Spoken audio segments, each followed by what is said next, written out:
Queridos hermanos, ¿cómo están? Muy buenos días. Estamos contentos porque estamos estudiando este gran folleto, el gran conflicto. No se olviden, mis hermanos, que si desean una copia de esta presentación, visiten escuelasabatica2000.org y compartan, mis hermanos, compartan. Hoy día vamos a estudiar Defendamos la Verdad y vamos a orar, mis hermanos. Santo Dios que estás en los cielos, gracias porque tú eres la verdad. Gracias porque solo en ti podemos confiar y nos acercamos a ti para estudiar tu Santa Biblia. Ayúdanos a comprenderla y ayúdanos, Señor, a hacer decisiones para vida eterna. Cuídanos y especialmente cuida a nuestros hijos. En el nombre de Jesús, amén. El versículo de memoria está en Juan 3, 14 y 15. Dice: como Moisés levantó la serpiente en el desierto, así es necesario que el Hijo del Hombre sea levantado para que todo el que crea en él no se pierda, sino que tenga vida eterna. El primer día de la semana vamos a estudiar perseguida pero triunfante.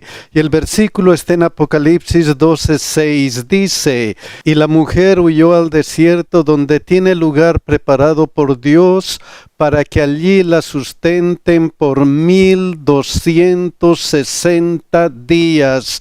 El Apocalipsis introduce 1260 días. En el lenguaje profético, un día significa un año. Miren lo que dice Ezequiel 4:6. Cumplidos estos, te acostarás sobre tu lado derecho segunda vez y llevarás la maldad de la casa de Judá 40 días. Día por año te lo he dado. Entonces, en el lenguaje profético, 1260 días equivalen a 1260 años. Pero Dios es sabio, Él es muy sabio y dio esta misma profecía en diferentes formas. Miren lo que dice Apocalipsis 13:5. También se le dio boca que hablaba grandes cosas y blasfemias, y se le dio autoridad para actuar 42 meses. Introduce 42 meses que se multiplica por 30 es igual a 1260 años. Otra vez tenemos esta profecía con otra terminología. Apocalipsis 12:14. Y se le dieron a la mujer las dos alas de la gran águila para que volase de delante de la serpiente al desierto, a su lugar donde es sustentada por un tiempo, tiempos y la mitad de un tiempo. Tiempos y la mitad de un tiempo. Daniel también refleja esta idea de tiempo y tiempos y la mitad de un tiempo. Daniel 7:25. Y hablarás palabras contra el Altísimo, y a los santos del Altísimo quebrantará, y pensará en cambiar los tiempos y la ley, y serán entregados en su mano hasta tiempos y medio tiempo. Entonces se introduce tiempo que corresponde a un año, o sea, 360 días. Luego vienen los tiempos. Entonces significa 2 años, lo que equivale a 720 días. Y medio tiempo, medio año, eso significa 180 días. Si tomamos la calculadora y sumamos 360 más 720 más 180, es igual a 1260 años. Entonces Dios, en su inmensa sabiduría, nos ha dado esta profecía de diferentes formas. Entonces los 1260 años, empieza el año 538 después de Cristo, cuando los ostrogodos fueron expulsados del Imperio Romano, fueron completamente derrotados. Y si sumamos 538 más 1260 años, nos lleva al año 1798 después de Cristo, cuando Berthier, el general de Napoleón, expulsó al Papa de Roma. Entonces, en el gran conflicto entre Cristo y sus aliados y el dragón y sus aliados, tenemos un tiempo de 1260 años, un tiempo de oscuridad. ¿Qué ocurrió en ese periodo? Miren lo que dice aquí: y la mujer huyó al desierto. La iglesia, que está representada por la mujer, fue perseguida en el oscuro periodo de dominación papal. Pero miren lo que ocurrió con la iglesia, donde tiene lugar preparado por Dios, a su lugar donde es sustentada por un tiempos y la mitad de un tiempo. Dios tenía un lugar preparado para su pueblo, un lugar para salvar a ese pueblo que estaba guiado por la Santa Biblia. Y no puede ser de otra manera, porque Salmo 46, 1 al 3 refleja que Dios cuida a su iglesia.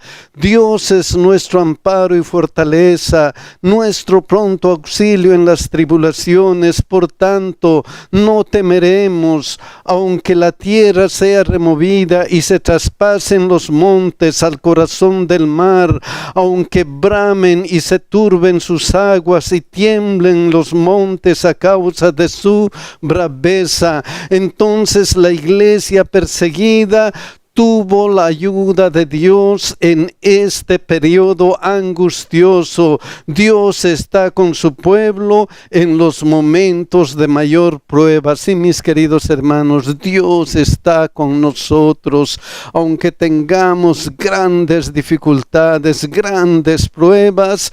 Dios está con nosotros. Esta es la promesa.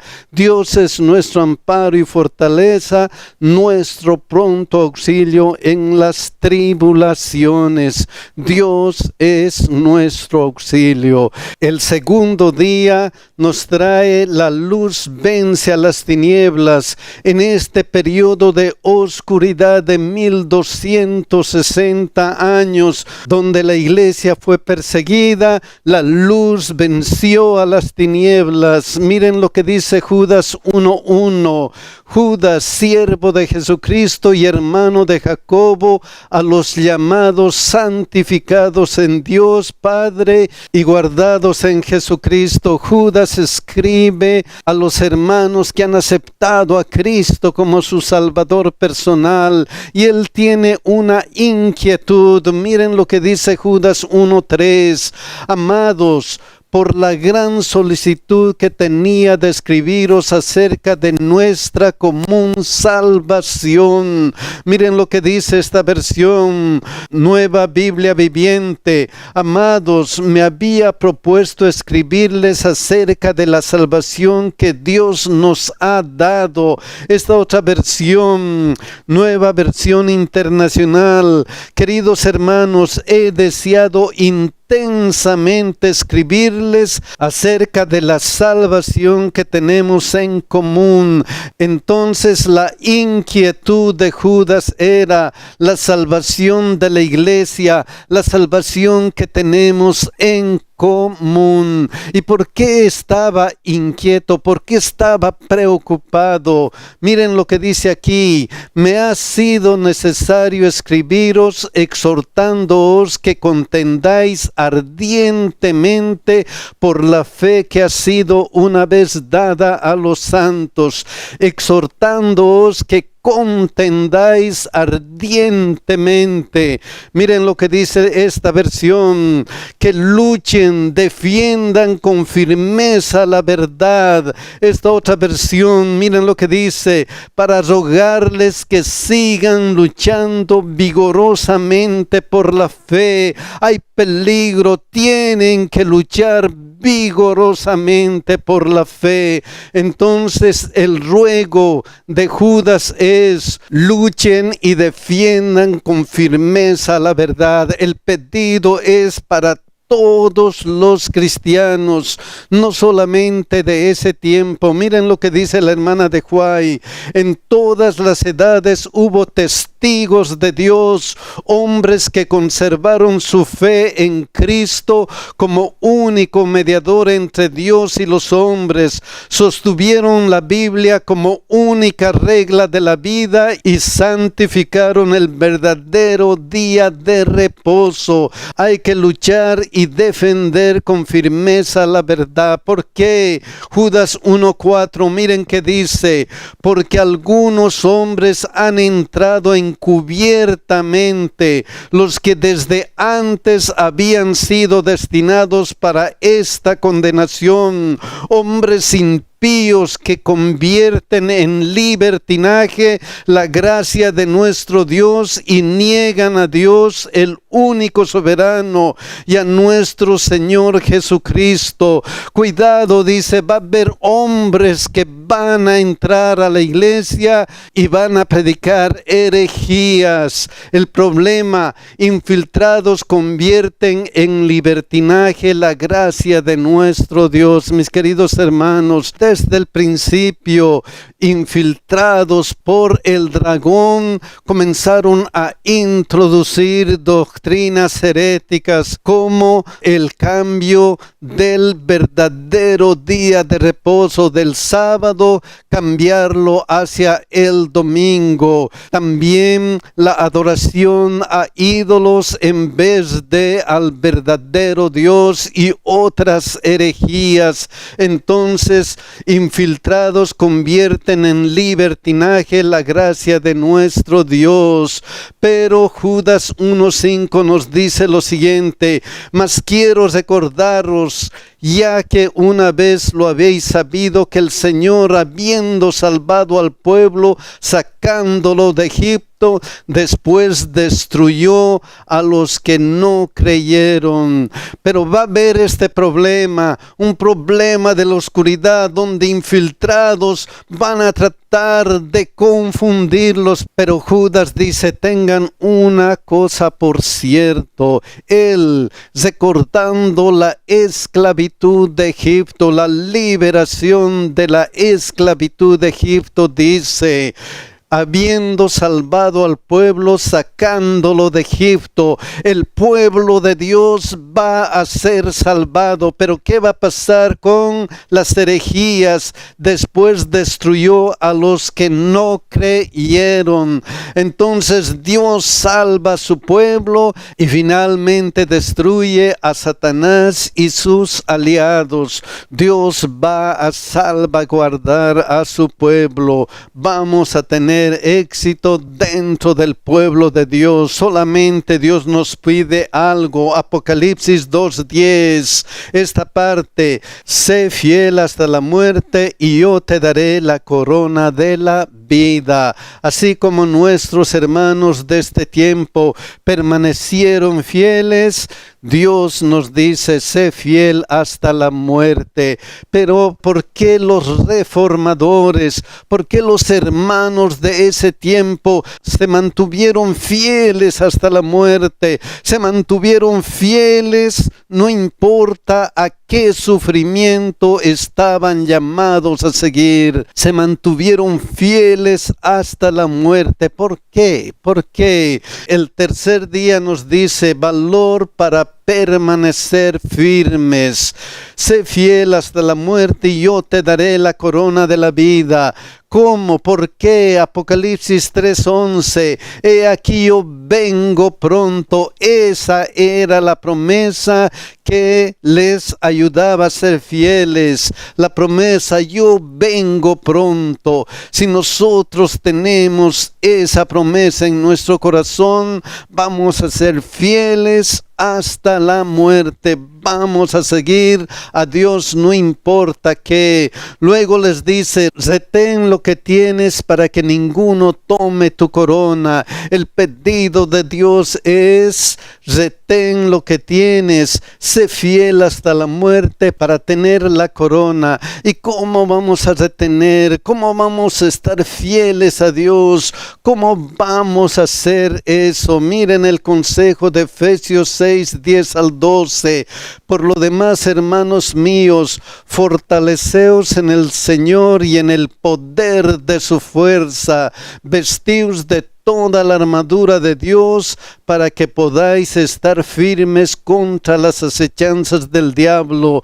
Dos cosas nos pide el apóstol. Primero, fortalezcanse en el Señor y en el poder de su fuerza. Dios tiene o no tiene poder. Él es el gran creador del universo. Él es poderoso. Y el apóstol nos dice, sosténganse en ese poder. Crean que ese poder de nuestro Dios va a vencer a Satanás. Manténganse firmes en ese poder de Dios, y no solamente manténganse firmes en el poder de Dios. La segunda cosa, vístanse de toda la armadura de Dios. Mis queridos hermanos, aquí está la armadura de Dios. Aquí en la Biblia podemos vestirnos de toda la armadura de Dios. Entonces el consejo es, fortalezcanse en el Señor y vístanse de toda su armadura. ¿Por qué? ¿Por qué Dios nos pide eso? Miren lo que continúa.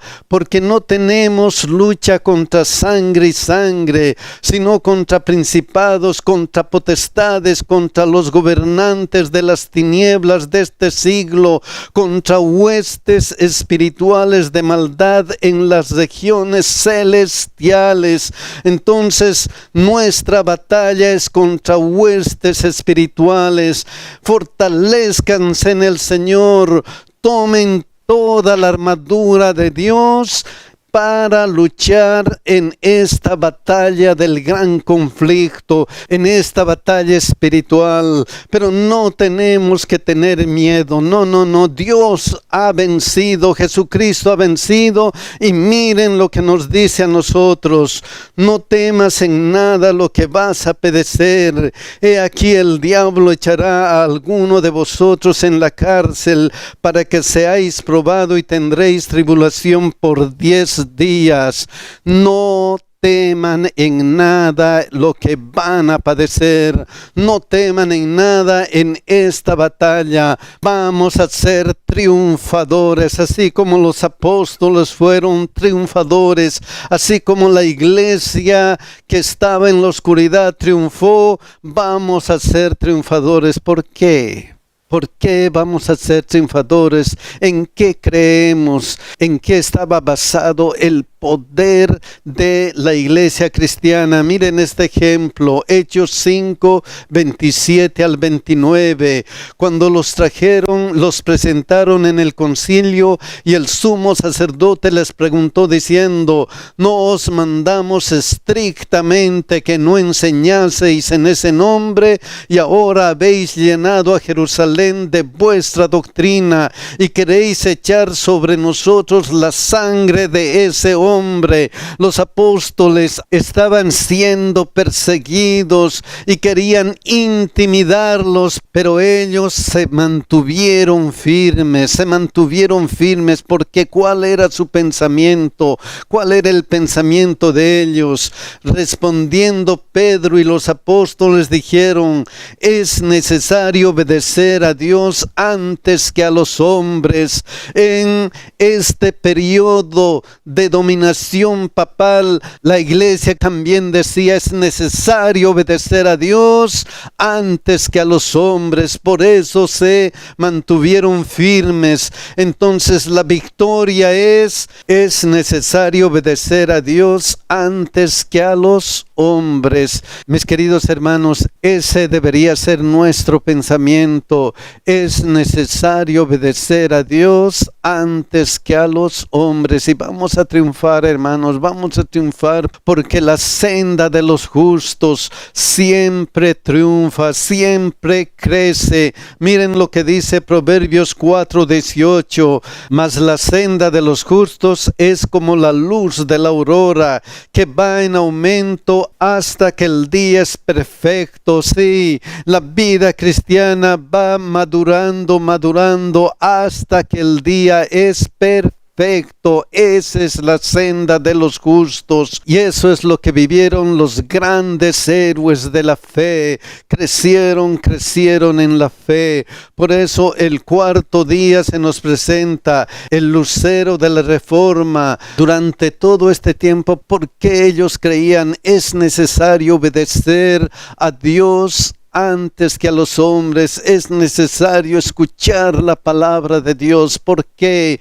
Miren lo que dice Salmo 119, 140: sumamente pura es tu palabra y la ama tu siervo. Ellos, los reformadores, amaban la palabra de Dios. Tenemos que amar la palabra de Dios. Es la palabra del testimonio de nuestro Señor Jesucristo. ¿Qué más? Salmo 119, 162: me regocijo en tu palabra. No solo amaban la palabra de Dios, sino los reformadores se regocijaban en la palabra de Dios, hallaban gozo en la palabra de Dios. ¿Por qué hallaban gozo? Porque amaban la palabra de Dios. ¿Qué tenía la palabra de Dios? Salmo 19, 7 y 8 nos dice: la ley de Jehová es perfecta, que convierte el alma. El testimonio de Jehová es fiel, que hace sabio al sencillo. Los mandamientos de Jehová son rectos, que alegran el corazón. El precepto de Jehová es puro, que alumbra los ojos. Mis queridos hermanos, la Biblia y la verdad reflejan el carácter de nuestro Dios. Miren lo que dice la hermana de White: el estudio de la Biblia ennoblecerá como ningún otro estudio el pensamiento, los sentimientos y las aspiraciones. Da constancia en los propósitos, paciencia, valor y perseverancia, refina el carácter y santifica el alma. Un estudio serio y reverente de las Escrituras, al poner la mente de quienes se dedicarán a él en contacto directo con la mente del Todopoderoso, daría al mundo hombres de intelecto más robusto y más activo, como también de principios más nobles que los que puede resultar de la más hábil enseñanza de la filosofía humana. Entonces, el estudio de la Biblia convierte el alma, es perfecta. El estudio de la Biblia ayuda al ser humano. ¿Y cómo debemos estudiar la Biblia? Miren lo que dice Jeremías 15:16: fueron halladas tus palabras y yo las comí, y tu palabra me fue por gozo y por alegría de mi corazón, porque tu nombre se invocó sobre mí, oh Jehová, Dios de los ejércitos. Mis queridos hermanos, algunas cosas que tenemos que hacer con la palabra de Dios. En primer lugar, tengo que buscar la palabra de Dios. Fueron halladas tus palabras. ¿Y luego qué? Y yo las comí. Tengo que estudiarlas. tengo que buscar en la palabra de Dios lo que Él quiere decirme a mí, a mi corazón. Y una vez que las como, una vez que las estudio, tu palabra me fue por gozo y por alegría de mi corazón. Entonces esta palabra se va a convertir en gozo para nosotros. ¿Por qué?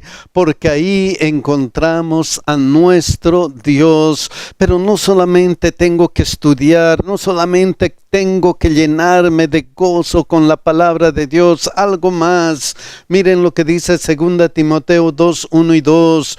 Tú pues, hijo mío, esfuérzate en la gracia que es en Cristo Jesús. Lo que has oído de mí ante muchos testigos, esto encarga a hombres fieles que sean idóneos para enseñar también a otros. Encarga para enseñar también a otros. Tenemos que enseñar a otros. Tenemos que predicar la palabra de Dios. Y mis queridos hermanos, en este periodo hubo hombres que se dedicaron a predicar la palabra de Dios. Un ejemplo, tenemos el carácter de Wycliffe, es un testimonio del poder educador y transformador de las Sagradas Escrituras. A la Biblia debió él todo lo que fue, el esfuerzo hecho para comprender las grandes verdades de la revelación imparte lozanía y vigor a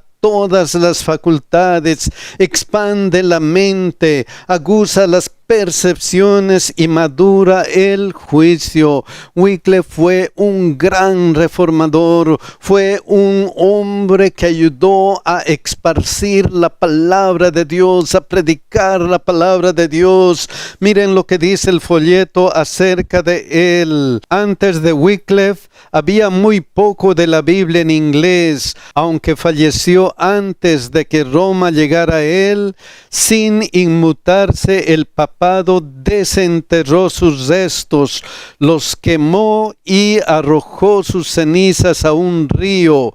Pero así como el agua dispersó esas cenizas, así también la palabra de Dios, el agua de vida, se extendió a lo largo y ancho como resultado de su obra. Así lo usó Dios como el lucero de la reforma. Entonces Wycliffe fue el lucero de la reforma. Tenemos que enseñar a otros la palabra de Dios.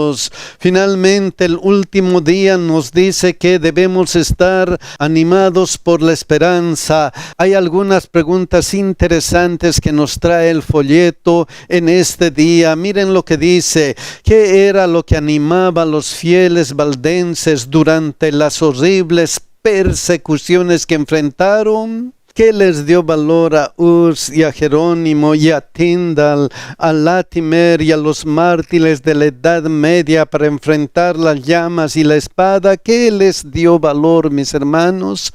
¿Por qué ellos estaban firmes hasta la muerte? Miren lo que dice la Biblia, Juan 14, 19. Todavía un poco y el mundo no me verá más, pero vosotros me veréis, porque yo vivo, vosotros también viviréis. Ellos vivían para su promesa. La promesa era: porque yo vivo, vosotros también viviréis, porque yo vivo, ustedes también van a vivir. Esa es la promesa que Dios tiene para nosotros. Miren lo que dice Hebreos 2:14. Así que por cuanto los hijos participaron de carne y sangre, Él también participó de lo mismo, para destruir por medio de la muerte al que tenía el imperio de la muerte, esto es, al diablo.